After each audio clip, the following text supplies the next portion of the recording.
மறக்காம சர்ப்ரைஸ் பண்ணுங்க. Thank you. Welcome back, guys. In this video, I want to show a pretty old game which took place over 100 years ago. And the player playing white should sound familiar. His name is Akiba Rubinstein. There's actually a few different openings named after him. But in this game, he played the London with very good success.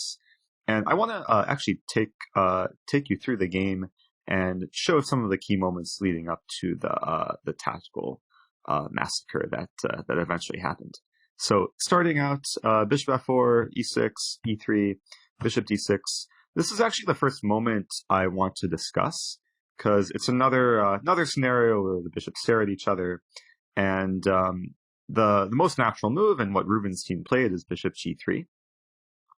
But very recently, I've discovered that there's a really interesting alternative way to play here for whites, which is maybe somewhat unexpected, and it just applies to this specific position. This idea can't be used in other positions where black has developed the knight from g8. So you'll see what I mean. But the move to start out here for white is to play bishop take d6, and then regardless of whether black takes back with the pawn or the queen, white is going to play queen g4 next. So let's imagine queen take d6 and then queen g4. This is just a nice piece of opening preparation that I've been able to use in a lot of online games. And I've noticed tournament games that people, a lot of strong players will play bishop d6, this exact move order is black, and allow this line. I think it just offers a pleasant position for whites, given that this pawn in g7 is a bit awkward to defend. Black most likely has to play g6, which is a bit weakening to the dark squares, or a move like king f8 or queen f8, but essentially black has to make some concession here. And I should mention a line like queen b4 check does not win anything for black, because after knight d2, let's say queen take b2, black is actually losing now due to rook b1, and the queen is attacked, and the pawn is still attacked, and white is guaranteed to win either the queen or the rook on h8.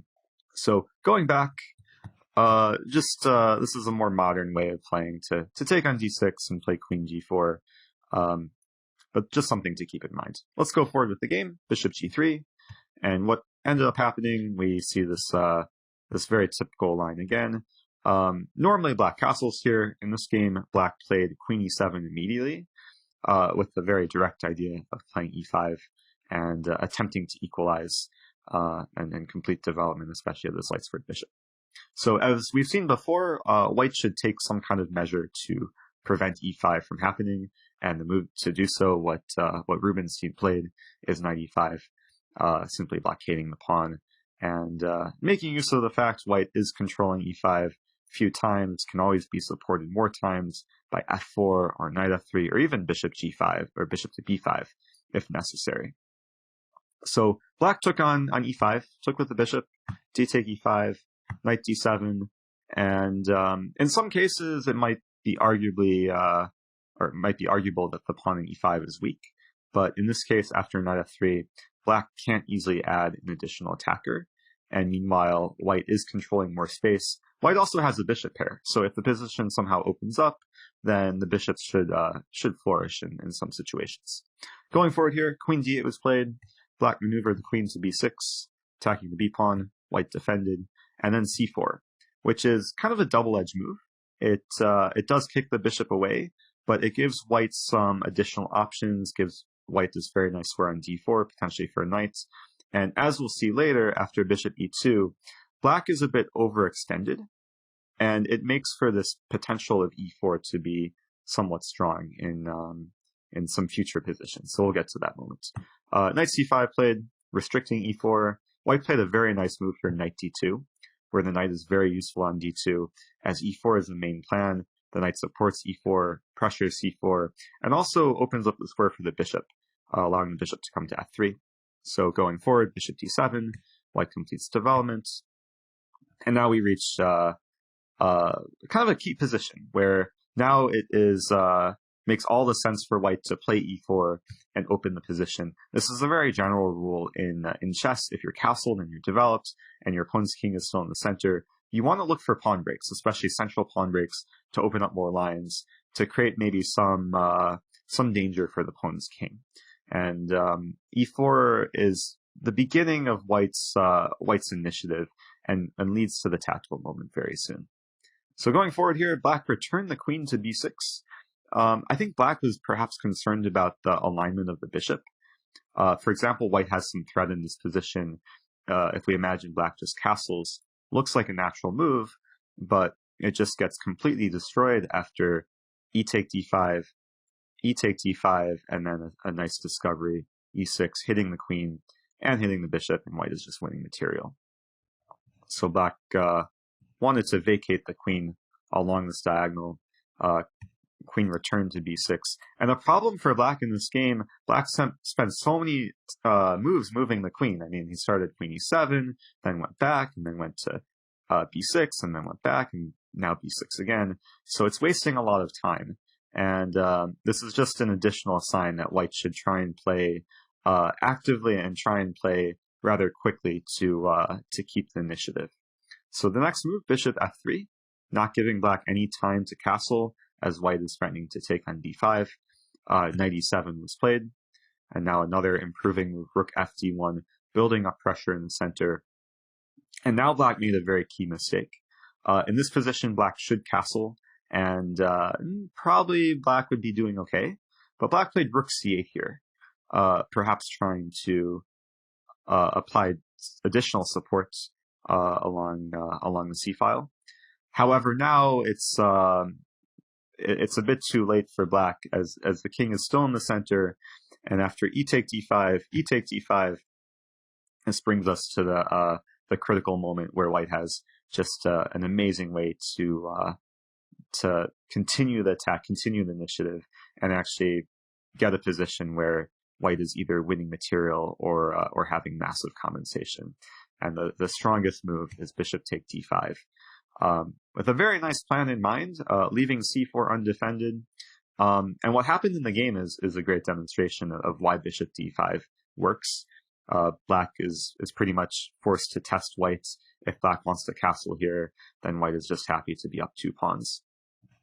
So knight take d5 was played, and now the very straightforward knight takes c4, hitting the queen on b6 and going for this very juicy d6 square, which would fork the rook and the king. Not to mention that the d file is now open for the rook, and this knight is also a target in the position. So we see many Black pieces which are developed are actually just tactical targets, and making White's attack even more brutal in this case. So going forward, queen e6 was played, knight d6, king f8.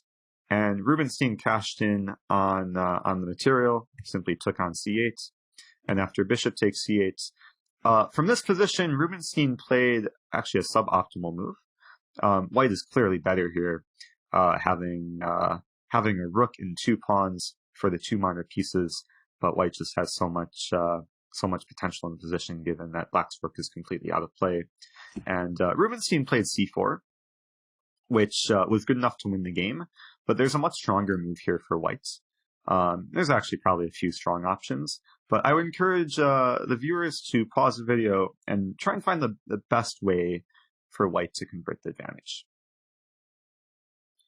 So the absolute best move here is to simply apply more pressure on the d file and to play this move queen d2, simply hitting the knight on d5 and forcing the knight to move away, as Black can't defend the knight with another piece. And once the knight moves away, let's say knight b6, White is very happy to deliver this pretty devastating check on d8, forcing queen e8. And now Black is essentially paralyzed because there's no threat of taking the queen, because if the rook were to come to d8, there would be a nice skewer against Black's king and rook. So now White has time to add on more pressure, and next move is pretty much the nail in the coffin, pawn e6, and such a nice, this would be a very nice finish for White, being able to not only have the threat of e7, with actually a mate in 2 threats, but also threatening bishop to d6, winning more material, and Black is just busted here. So even though Rubinstein played a beautiful game to reach or potentially reach this moment, he didn't quite finish things off as accurately as possible. After he played c4, the game went on for about 20 more moves, and he still won. But we won't discuss those eventual runs because the win could have been a lot more smoother. So overall, I think this was a great example of how to continually apply pressure in these middle game type situations, especially if your opponent is playing slowly and perhaps disobeying opening principles of moving the same piece twice. In this game, Black was moving the queen an obnoxious number of times and not paying attention to king safety, and Rubinstein was able to punish it with this great combination. And I do want to note that in a situation like this, if you're considering bishop take d5 and maybe you're hesitant because it is sacrificing material, you usually want to, or very often you want to prioritize piece activity over material. Because if you have piece activity, it can lead to a very strong attack, and it can also win to winning back even more material. So hope you guys can take away some lessons from this game. It's over 100 years old, but still many lessons that can be applied to today's players. So I'll see you guys in the next video.